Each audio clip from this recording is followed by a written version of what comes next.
¿Qué tal? ¿Cómo están? Bienvenidos a nuestro canal del ABC de tu dinero.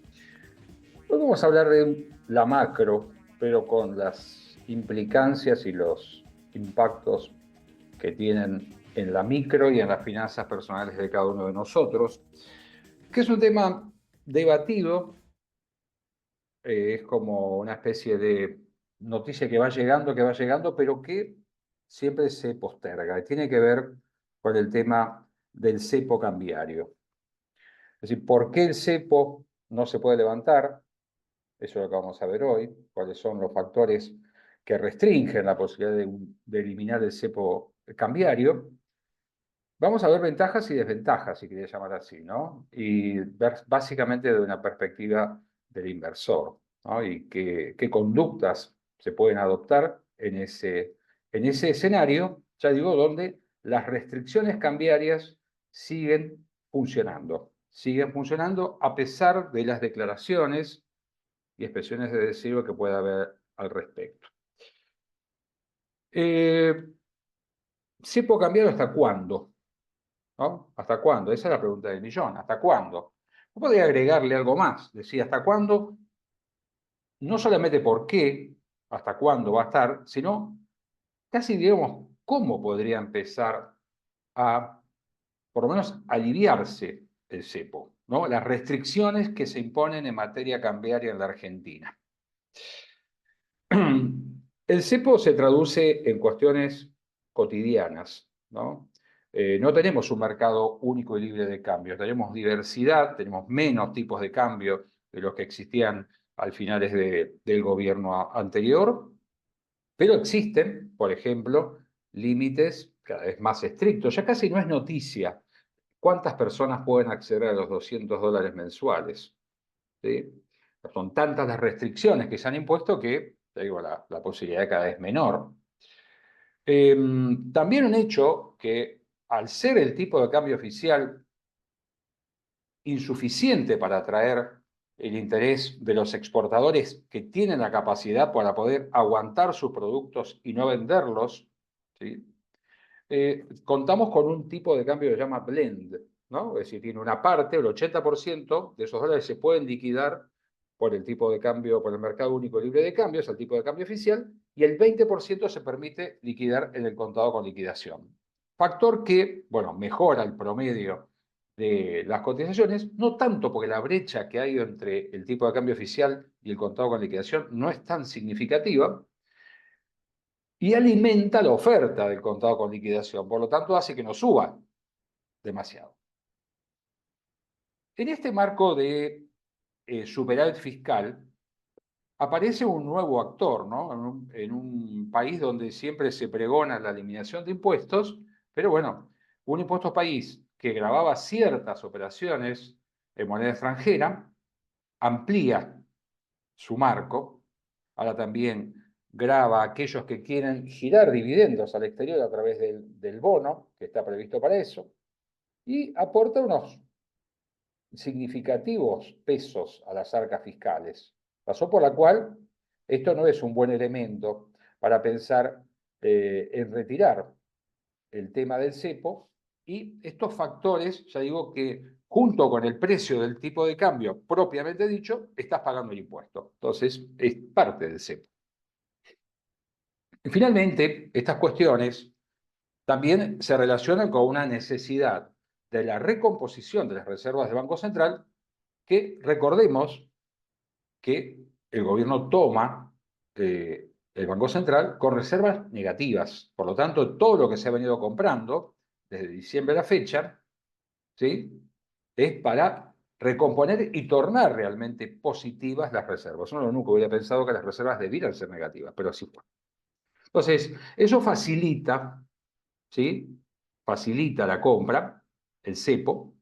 Entonces, uno puede empezar a entender por qué el cepo no. Es decir, por qué se está buscando que el Fondo Monetario o banqueros privados aporten una cantidad de dólares no menor, algunos hablan de algo de cerca de 15.000 millones de dólares. ¿Para qué? Para poder salir del cepo y tener se llama poder de fuego para intervenir, cosa que las experiencias pasadas no fueron muy favorables, porque finalmente ese tipo de cambio sostenido de alguna manera artificialmente, bueno, terminó jugando hacia la formación de activos externos, no la fuga al exterior ni ninguna cosa rara. Los que pudieron compraron al tipo de cambio que les parecía más barato, ¿no? Que les parecía artificialmente contenido.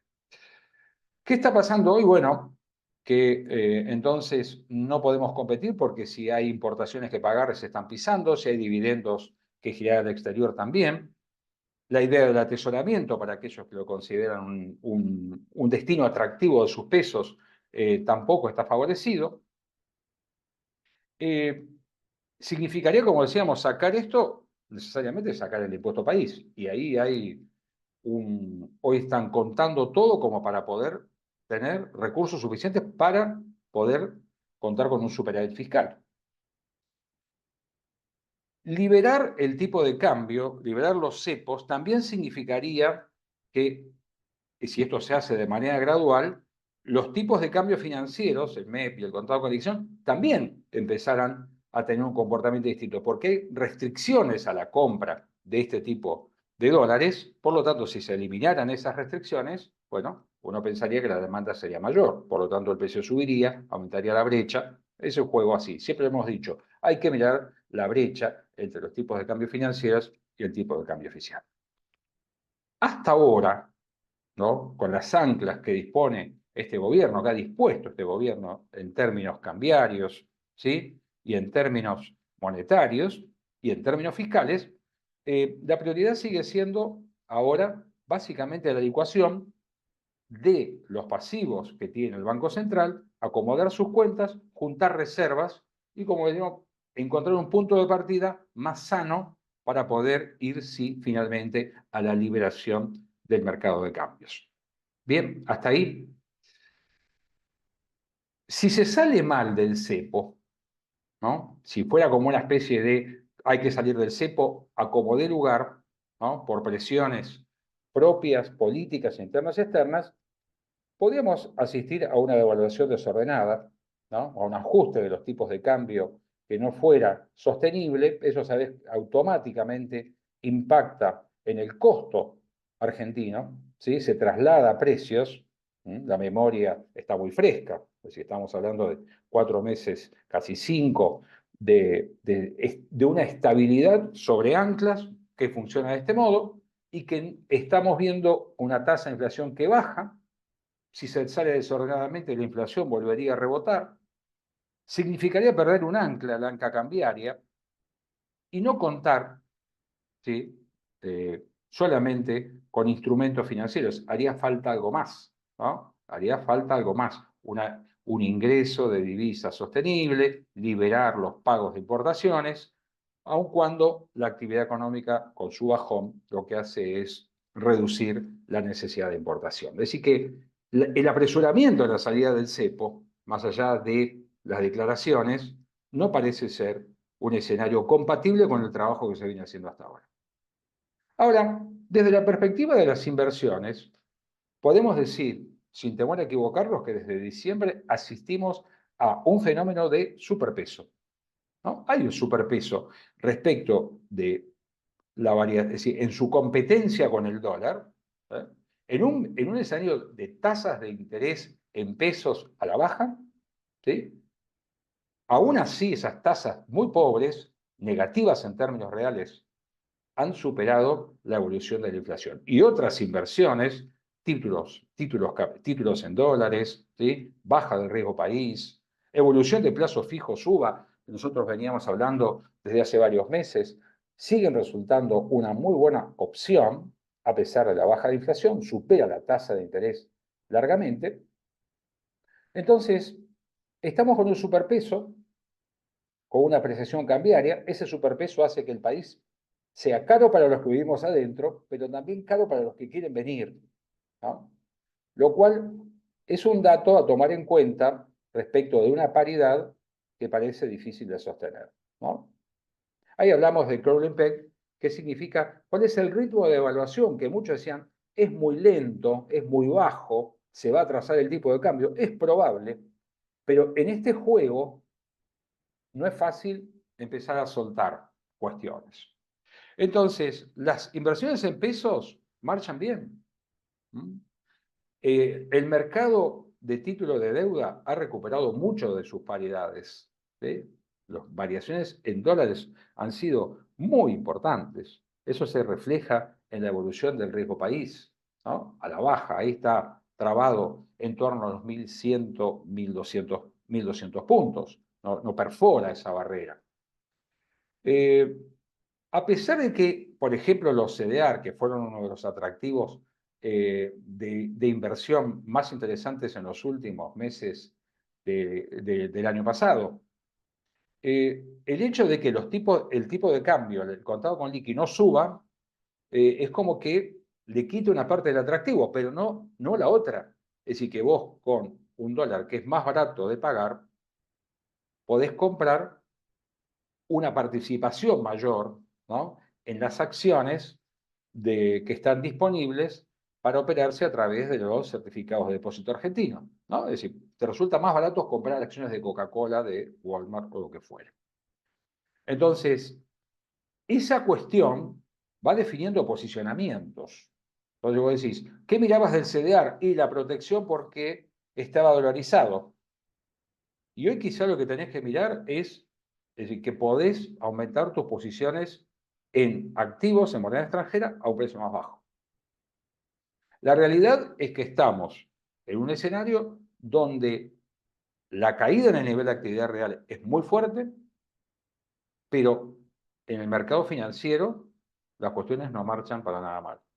Es un dato que para aquel que está en condiciones de invertir, tiene un menú que quizás se acota y quizá también baja en las expectativas de grandes rendimientos, pero es un tema claramente que no se puede perder de vista.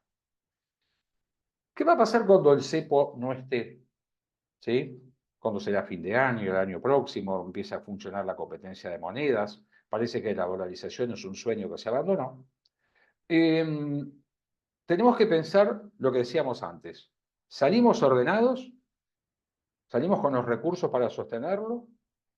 ¿Con las cuentas ordenadas en términos fiscales? ¿Con una menor presión impositiva? ¿O salimos a la fuerza? ¿No? Porque uno puede pensar que las anclas funcionan hasta cierto punto. Entonces, este es el primer escenario. Si sale a la fuerza, la salida va a ser desprolija. ¿Sí? Y la unificación del tipo de cambio y la posibilidad de operar no parece tan sencilla. Lo que sí está claro, nosotros hace meses que venimos acostumbrándonos a una cotización del tipo de cambio que ronda los 1.000 pesos. ¿No? Siempre miramos 1.000, 1.030, 1.040, 1.050, está moviéndose ahí. La realidad es que en una unificación de tipos de cambio y liberación de operaciones, que son las que le pueden manifestar la verdadera necesidad y la presión sobre oferta y demanda, nos tiene que hacer pensar que esa cotización de 1.000 difícilmente se mantenga y crezca hacia finales de año, en medida que las cosas, por más prolijas que se hagan, la inflación baje, el tipo de cambio, sin duda, tenderá a acrecentarse. Por lo tanto, estamos transitando un tiempo donde las operaciones en pesos siguen mandando, las operaciones en el mercado de acciones también funcionan. Ya digo, quizás no tenemos a la vista resultados espectaculares, habrá que ver después la sanción de leyes, si finalmente se aprueban, cómo impactan. ¿Sí? Uno podría pensar que si se aprueba el paquete de leyes que impulsa el gobierno, habría sectores y acciones de sectores que reflejarían que las cosas van mejor y podría ser un impacto positivo en el mercado accionario. Y en el mercado de la deuda, Argentina, hay que recordar que está jugando a pagar lo que debe y a pedirle a pocos. ¿Sí?